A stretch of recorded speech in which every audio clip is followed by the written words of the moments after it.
안녕하세요.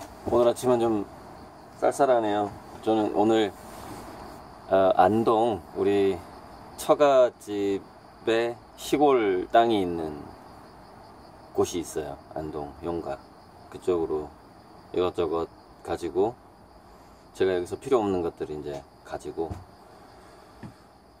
거길 갈 건데, 아침에 이제 추천 동영상으로 제가 작년에 했던 대선 전에 했던 것 같아요.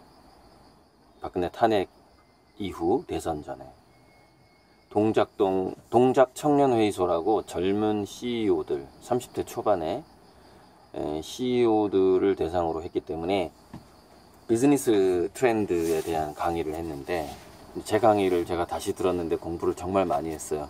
저는 강의하고 이제 많이 까먹어버린 것들, 제 강의도 트렌드가 있어가지고 강의 내용이 트렌드가 있어서, 그래서 여러분들 한번 꼭 들어보셨으면 좋겠는데, 작년 강의 제목이 한국을 위한 미래 공부 글로벌 플랫폼 비즈니스 트렌드 1, 2라는, 제가 젊은 CEO들 대상으로 했던 이 전 세계 글로벌 경제를 이끌어가는 한 7가지 정도의 그 경제 법칙을 해설하면서 강의했던 게 있어요.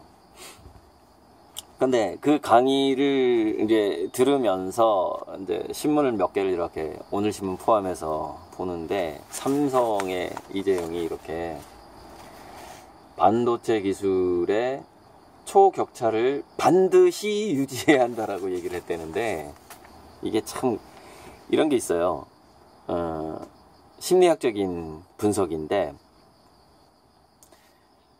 반드시나 꼭 또는 뭐 필수 불가결 뭐 이런 어떤 우리가 어떤 연설을 하고 선언을 할 때 그런 단어가 등장하잖아요.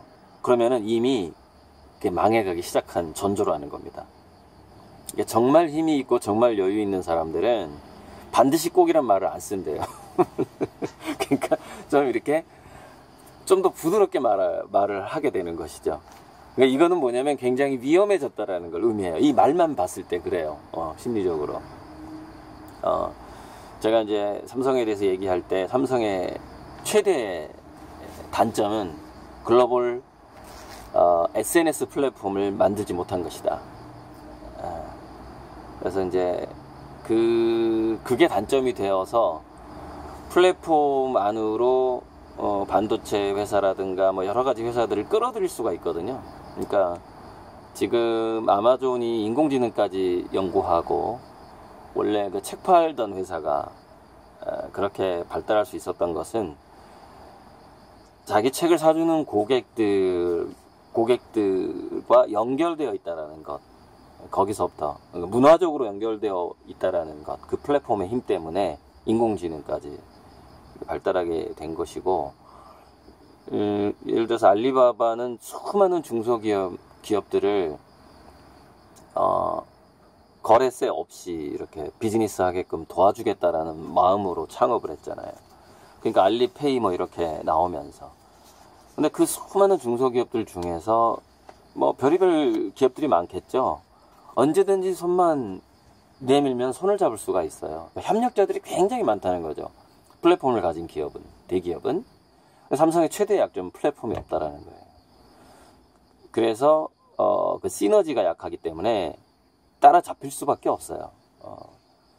제가 재작년까지만 해도 제가 강의를 할 때, 우리나라 벤처기업이 300개 정도 나올 때 중국의 벤처기업이 1년에 10,000개가 나온다라고 강의를 했었는데, 세상에 2, 3년 만에 하루에 10,000개가 나온다는 거예요. 중국에서 벤처기업이 창업, 물론 그중에서 많이 망하겠지만 하루에 10,000개가, 와, 인구 차이가 그렇게 어마어마, 한 10배, 인구 차이로는 한 20배 정도 차이 나죠. 한 30배 좀 안 될 정도로.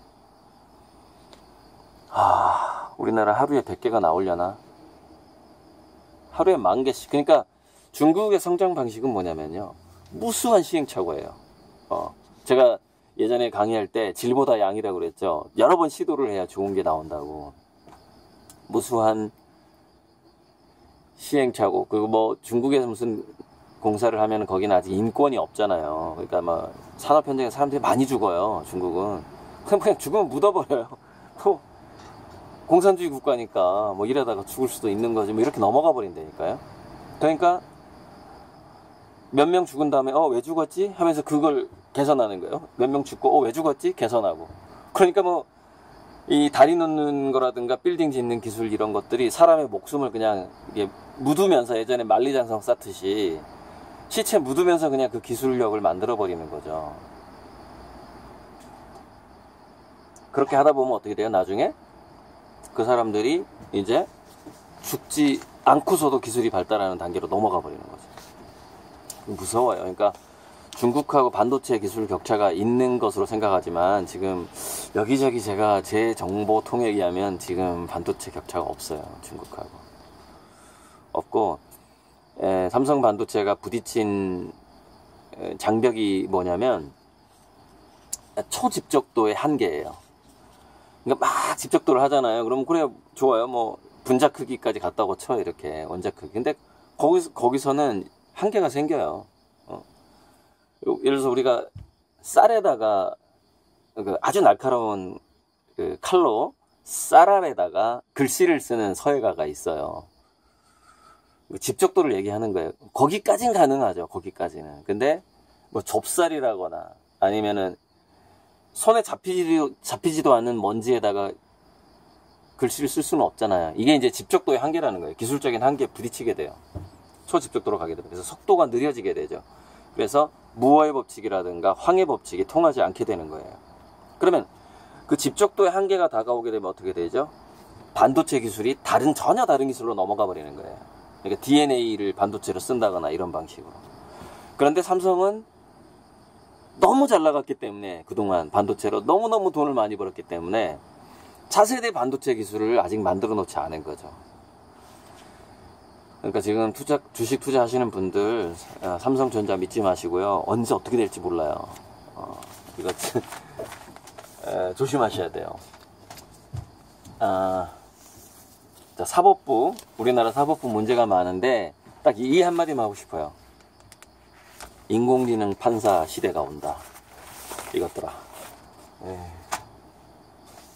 그 다음에 함께하는 교육에서 우리 아이 카톡 대화명이 죽고 싶다로 바뀌었어요. 자해하는 10대 아이들에 대한 특집 기사가 나왔는데요. 정말 학교 빨리 동아리 형식으로 바꿔줍시다. 애들 공부시킨다고 성적 오르는 것도 아니고요. 그리고 공부시켜봐야 그거 써먹지도 못해요. 나가서. 아이들이 과정을 즐기게끔 만들어줘야 돼요. 그 활동을 즐기게끔. 그것이 우리나라의 경쟁력이 되거든요. 이 교육계를 어떻게 확 바꿔버리지, 이거. 그래서 이제 외국에서 이렇게 경쟁력 있는 교육기관들이 한국에 들어오고 있죠. 5년제. 이거는 이제, IBM에서 들어왔어. IBM에서 들어왔는데, 5년제 실질적인 기술을 가르치고, 대학을 안 가고서도 바로 기업에서 일할 수 있는 5년제. 그러니까 뭐 고1부터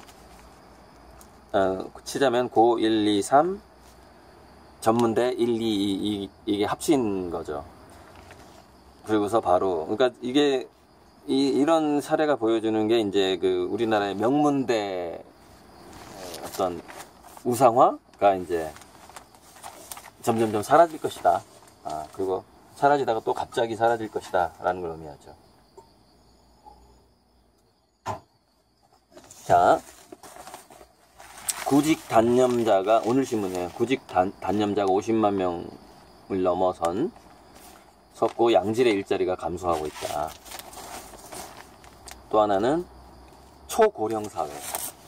초고령 사회 70세 이상이 인구의 20%. 일본이 이미 이렇게 됐고 이제 한국이 쫓아가겠죠.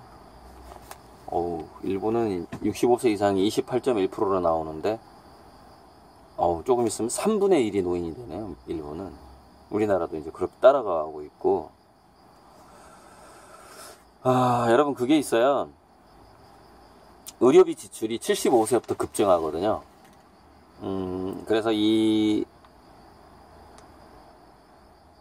이게 안락사가요, 그럴 수밖에 없어요. 이렇게 되면. 왜냐면은 75세 넘은 노인들의 부양을 할 수가 없어요. 의료 비용을. 그러니까 본인이 희망하면은 안락사 들어간다 라는 얘기가 이제 나오기 시작하게 돼요. 그러니까 그게 의료 기술의 발달, 그리고 그다음에 그 치료의 비용이 이제 저렴하게 되는 것, 그 속도라는 게 있는데, 제 느낌에는 그게 과도기에 걸려가지고 그게 한 50년 걸려버리거든요. 의료 비용이 확 떨어지고 근본 치료가 되고 그 예방 치료가 되는 데 있어서. 그래서 과도기적으로 그 버티기가 힘들기 때문에 법적인 안락사가 합법화될 가능성이 많고, 그렇게 되면은 이제 병원에서 안락사하는 사람들이 급증하게 되는 일이 벌어지게 되죠. 그래서 향후에는 모든 곳에서 치료가 일어나게 되고, 웨어러블 하든가 병원에서는 주로 안락사를 하게 되는 방식으로 아주 그 아이러니한, 병원이 사람을 죽이는 곳이 되는 그런 일이 벌어질 것이다 라고 제가 EBS에 나가서 얘기했어요. 그랬더니 댓글에 뭐라고 달렸냐면, 5천만 명 중에 한 명이 할 수 있는 얘기를 하고 왔다고. 병원은 사람을 살리는 것이 아니라 죽이는 곳이 될 것이다. 그렇게 제가 방송에서 얘기했죠. 그런 일들이 이제 초고령 사회에서 일어나게 되고, 이제 초고령 사회에 가기 전에 아주 사업이 잘 될 게 있다고 그랬죠. 고령화에 맞게 도시라든가 건물이나 방이나 실내를 리모델링, 바꿔주는 사업. 그리고 굉장히 많이 필요하게 되니까, 제가 아이들한테 인테리어, 아우테리어 알바 열심히 하고 그런 사업을 나중에 시작하는 것도 괜찮다. 뭐 10년 이내에 창업해도 늦지는 않을 것 같아요. 뭐 이제 끝났어요. 오늘 방이 끝났고 저는 이제 출발을 해야 되는데, 이번 추석 연휴 때 제가 읽어야 될 밀린 신문이에요, 이게. 제 목표. 엄청 많죠. 이게 지금 밀린 신문의 제가 읽어야 될 밀린 신문의 한 50% 정도 되는 것 같아요. 오늘은 해가 뜨고 이제 날씨가 아주 정말 좋은 가을 날씨네요. 저는 이제 짐 챙겨서 대전 들러서 안동으로 출발합니다.